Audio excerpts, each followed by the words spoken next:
Welcome to episode of Mbonambi. Thank you for joining me today. So, yes, South African team. I just released my pick team, what I hoped for, and then some bad news. Well, firstly, the South African team came out earlier than I expected, so yay for that. So, this is the actual team, so this is the video covering the actual team, but I also want to give us some other talking points also while we wait, just before that. So, comment, share, subscribe, and all those good things down below. So, obviously, sad news, Jesse Kriel is also heading home now. His hamstring injury is not recovering, and it's sadly not the boss himself joining. It's Damian Willemse. Love the guy, great player. I was hoping Cohen Bosch would be a replacement option, and I'm finding it interesting that, especially if you're going for Damian Willemse, a great physical player and had a good season. He played well for 2018 for the Springboks, nothing in 2019 due to injuries and stuff. He's playing for the Saracens at the moment. I do wonder, I don't know, I feel Bosch had a better season in Super Rugby and was a better option, but obviously I am wrong. Yeah, but anyway, I would have liked the Bosch to be there. So, Bruce Springsteen couldn't make it seems.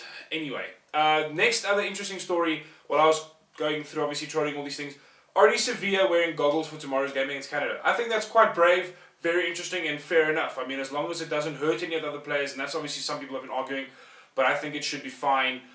He's going to hurt you anyway. The guy's a beast. And it's like, if a bus hits you, doesn't matter what's the hood ornament on the front of it, eh? So anyway, that's just my opinion on the Ardie Savea thing. But it did make me think a little about like interesting gear that rugby players wear during tournaments and during matches that would be helpful. And that's my number one thing that even like I had a thought about the other day. Why don't players wear gloves anymore? We're having massive amounts of handling errors in this tournament. Every game, the discussion is handling errors and just not being able to keep the humidity right and moaning.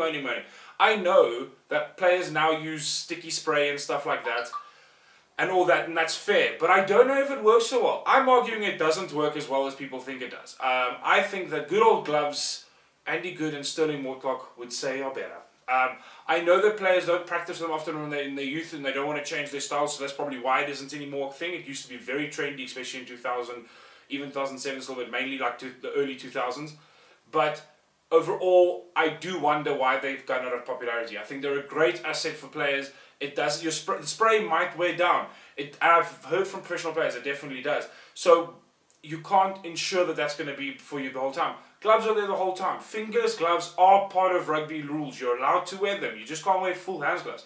I checked. So yeah, in my opinion, that's quite an interesting topic. I just wonder why it hasn't been adopted by more coaches. You know what I mean? Try and bring it in. I know South Africa is famous for one of the teams, main teams, especially in the conditions in France, keeping players warm, wearing pull-off pants, or effectively stripper pants before games in the World Cup in 2007, and it worked for them. So maybe, I don't know. My opinion, interesting thing. But let's get to the South African team before you guys click off here. So obviously, this is not exactly the team I chose, but it is an interesting team nonetheless. Some changes, some stays the same. Overall, a good team.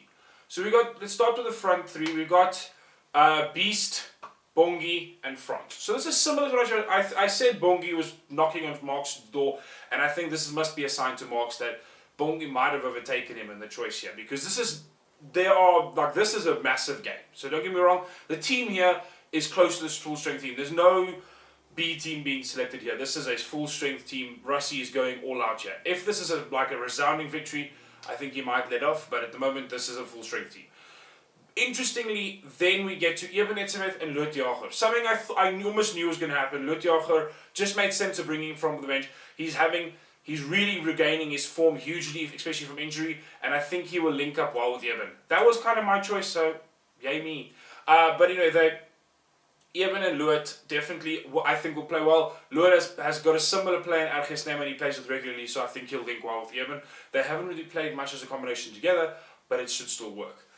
Then Kolisi, Pieter-Steph and Duane Vermeulen. This is pretty much the back row we've had this tournament, and I can't see it changing. Definitely one of the best back rows in the world, and something we can just build off of and continue to build off of. My opinion. Some might be angry with me, but yeah, bringing in Frans low later in the game over Kolisi definitely even aids it even more, which is great to see. Faf and Pollard, number 9 and 10. I'm not surprised. I knew that Faf was going to get a little more game time to build himself, so I know everybody's arguing Yankees, and He's great. Faf is the more experienced scrum half, and something we need to ensure that he's playing on form for a tournament like this.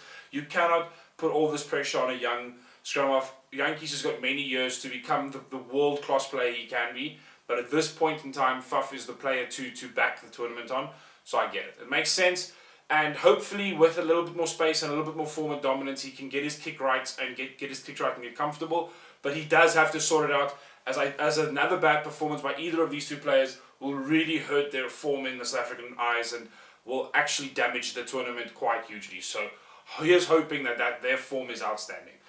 Mapimpi, let's get the Allende and Arm at centre. I'm not surprised. Again, the backline is pretty much the standard backline.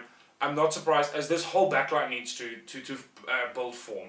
We need to ensure that this is the thing, and that's why I'm not. As I said, this is pretty much an A team. The nice thing about South African team, your forward pack, we can swap around a lot of players and still have one of the best forward packs in the world. The backline, unfortunately, needs a lot more game time, so that's how it's going to stay.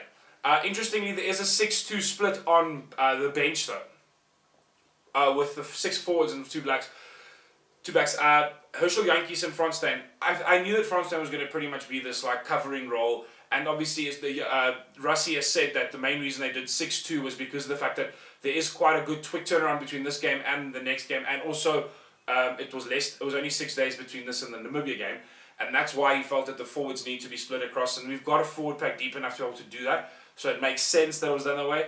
But it does give a lot less game time to like subbing in backs and bringing in some backs. So I'm hoping that maybe that 6-2 split doesn't happen in the Canada game, and there's a little bit more fluidity given to the backline, as we need more game time in that backline. Now this is coming back to my question of why Jesse Kriel was replaced by Damian Willemse.